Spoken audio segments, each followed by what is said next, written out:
Welcome to chemistry classes. Today topics is electrochemistry.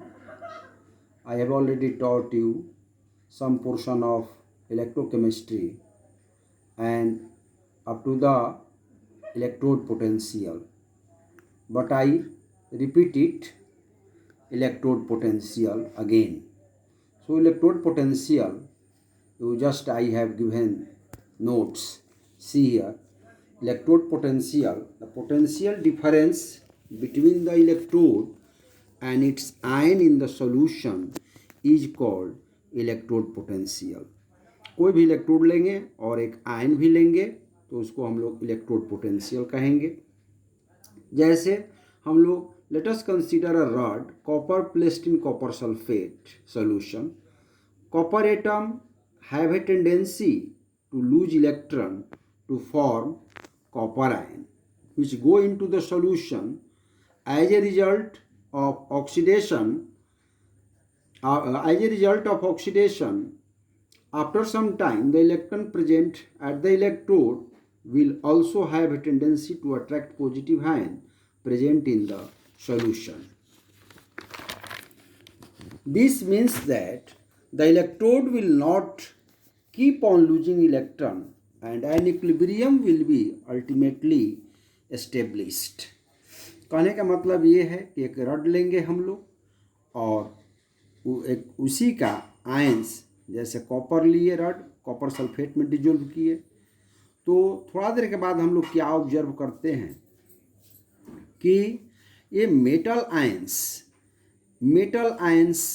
में हम लोग देखते हैं कि ये रड से ही आयंस आ रहे हैं।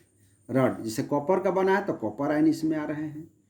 कॉपर आयन आने के बाद हम लोग देख रहे हैं क्या कि रड कॉपर आयन जब आ जाएगा तो इलेक्ट्रॉन इस रड पर ही रह जाएगा, इलेक्ट्रॉन रड पर रह जाएगा।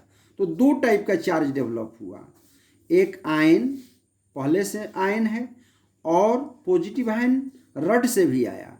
तो पॉजिटिव आयन और इलेक्ट्रॉन पर उसका रड पर उसका इलेक्ट्रॉन रह गया, तो दोनों के बीच का जो डिफरेंस होगा, potential difference, ions present in the solution and electron deposited on the electrode, this potential difference is called electrode potential. Now in other cases we can see that again a rod dipped in metal ion. Metal ion में यहाँ पर अलग condition है, यहाँ metal से electron को ion एब्जर्व कर रहा है और एब्जर्व करके मेटल में चेंज हो जा रहा है। तो इलेक्ट्रॉन जब एब्जर्व हो जाएगा रड से आयन में तो केवल पॉजिटिव चार्ज बच जाएगा, तो सॉल्यूशन में निगेटिव चार्ज हो जाएगा और रड पर पॉजिटिव चार्ज हो जाएगा। तो यहाँ भी जो डिफरेंस होगा, पोटेंशियल डिफरेंस, इसको कहेंगे इलेक्ट्रोड पोटेंशियल। हम लोग metal ion and an electrons, this electron accepted by the metal rod and form metal, तो मेटल में हो जाएगा। तो इस तरह से हम लोग देखते हैं कि इलेक्ट्रॉन आ जाएगा सॉल्यूशन में और पॉजिटिव चार्ज रड पर, तो दोनों के बीच जो डिफरेंस होगा पोटेंशियल का, इसको कहेंगे electrode potential. Now electrode potential, we can say that electrode potential is a measure of the relative tendency of the metal to loss or gain electron. Loss और गेन इलेक्ट्रॉन का जो tendency है उसी को electrode potential कहते हैं। Electrode potential दो type का होता है, oxidation potential, reduction potential. It is the tendency of electron to lose electron, that is oxidation occurs. And जब ऑक्सीडेशन होगा जिस इलेक्ट्रोड पर, वो इलेक्ट्रोड एनोड का काम करेगा। Similarly reduction potential, it is the tendency of the electrode to gain electron, that is reduction occurs, and electrode acts as cathode. तो ion and electrons after accepting an electron forms M. Note में मैं लिख रहा हूं कि electrode potential is generally expressed in terms of reduction potential. दोनों potential होता है, ऑक्सीडेशन रिडक्शन, लेकिन हम लोग जनरली रिडक्शन पोटेंशियल के टर्म में ही रिप्रेजेंट करते हैं इलेक्ट्रोड पोटेंशियल को। ये ऐसा इस तरह का कस्टम है, रिवाज है, कन्वेंशन है कि इलेक्ट्रोड पोटेंशियल को हम लोग रिडक्शन पोटेंशियल में एक्सप्रेस करें। अब ये इसमें लिख रहे हैं कि it is not possible to measure the absolute value of single electrode potential. कोई भी सिंगल इलेक्ट्रोड को, जैसे zinc rod dipped in zinc ion या copper rod dipped in copper sulphate ion, कोई भी एक सिंगल इलेक्ट्रोड को हम लोग इलेक्ट्रोड पोटेंशियल नहीं निकाल सकते हैं जब तक कि उस इलेक्ट्रोड को किसी स्टैंडर्ड इलेक्ट्रोड से कनेक्ट न कर दे। उसी बात को मैं लिखा हूं, it is therefore couple the electrode with another electrode whose potential is known. जिसका पोटेंशियल नोन रहेगा उसके साथ हम लोग उसको कनेक्ट कर देंगे।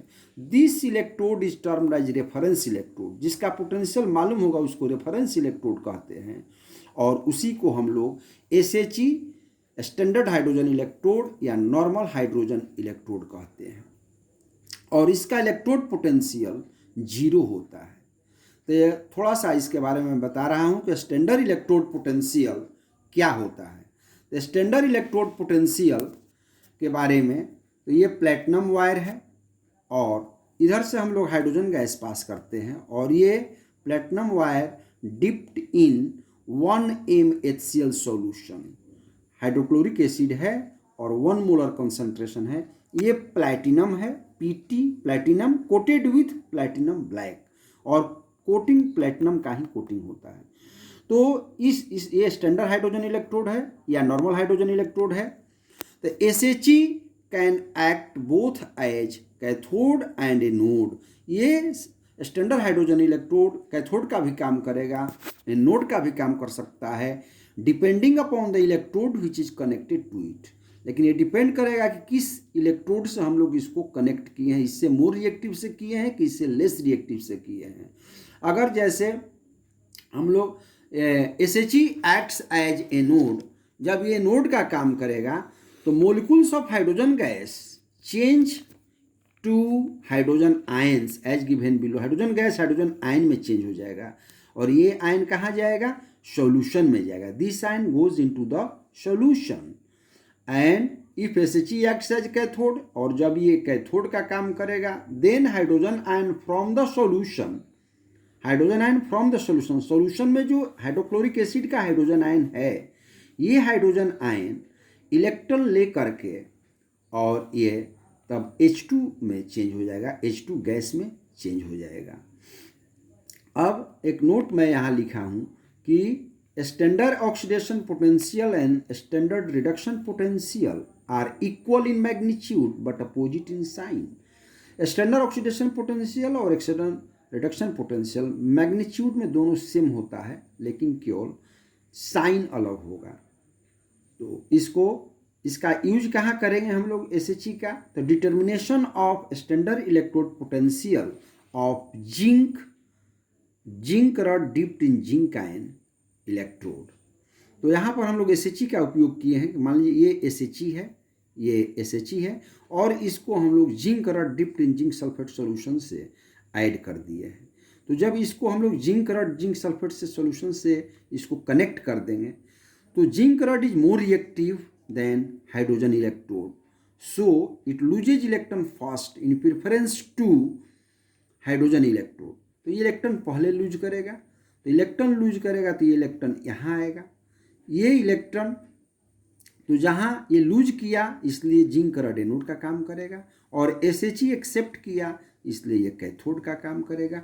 और इसमें 1 mHCl है, ये 1 mHCl है, HCl यहाँ मैं लिखा हूँ 1 mHCl, ये सॉल्यूशन को लिखा हूँ कि 1 mHCl है, इसको यहाँ भी लिख सकते हैं 1 mHCl।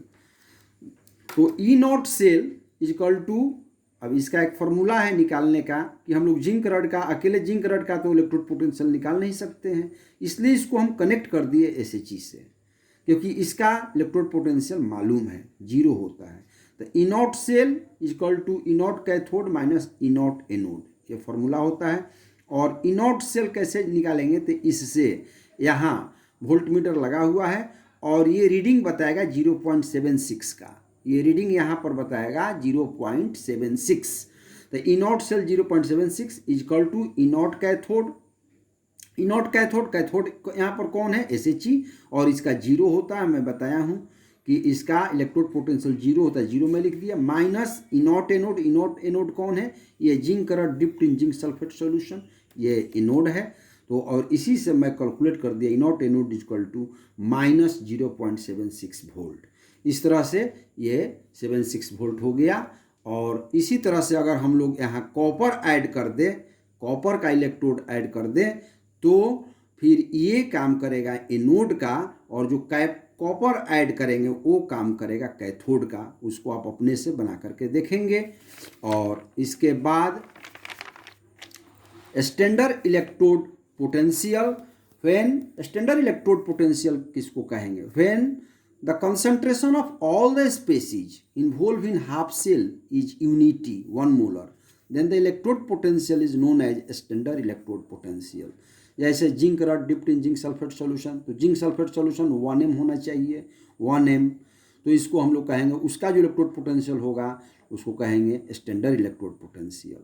अब है EMF, किसको कहते हैं, it is the potential difference between two electrodes when no current is flowing in the circuit.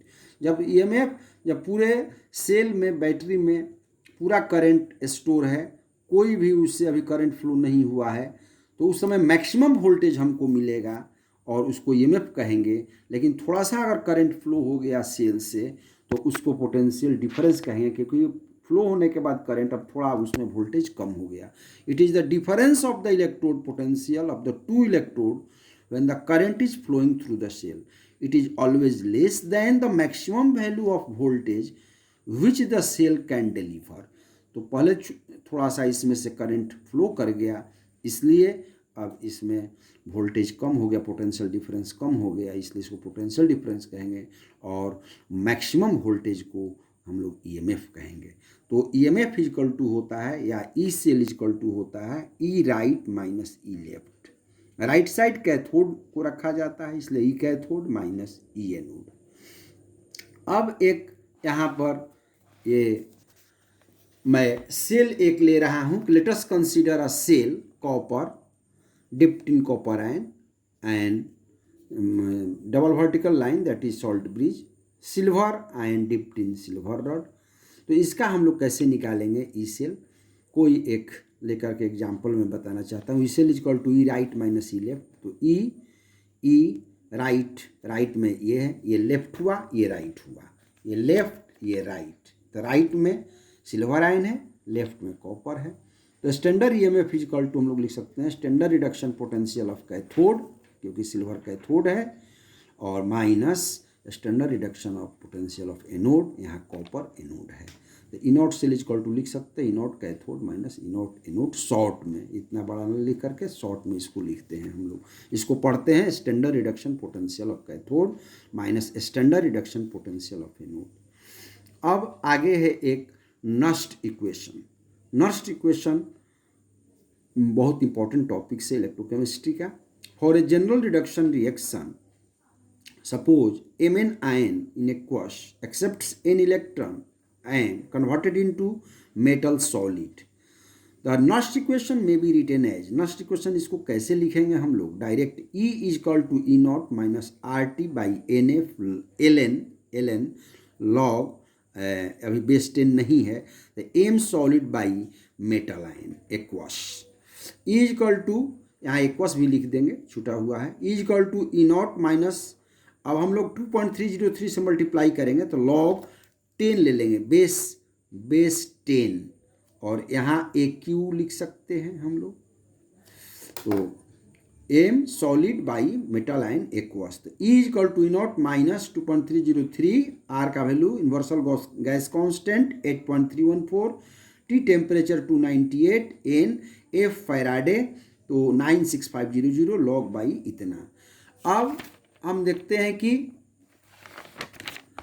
अब मेटल, सॉलिड मेटल का कंसंट्रेशन 1 होता है, कोई भी सॉलिड मेटल हो कंसंट्रेशन 1 होगा। तो E equal to E not minus 0.059 by n log 1 by Mn plus n. क्या है, n is the number of electron gained, इस केस में गेंड है, और जहाँ लूज होता है उस केस में लूज हो जाएगा एन। तो where n is the number of electrons gains, और ये बात यहाँ लिख दिए since concentration of solid metal is 1, वही यहाँ वाला बात यहाँ लिख दिए हैं। तो इस तरह से ये हमको हो गया इतना कि नस्ट इक्वेशन, ये हाफ सेल के लिए नस्ट इक्वेशन आया equal to E0 minus 0.059/n log 1/mn plus half cell के लिए आया। अब नेक्स्ट क्लास में मैं बताऊंगा कि ये नस्ट इक्वेशन का EMF ऑफ द सेल अगर 2 सेल है तो कैसे निकालेंगे, इसको मैं नेक्स्ट क्लास में बताऊंगा। Thank you for today class. That's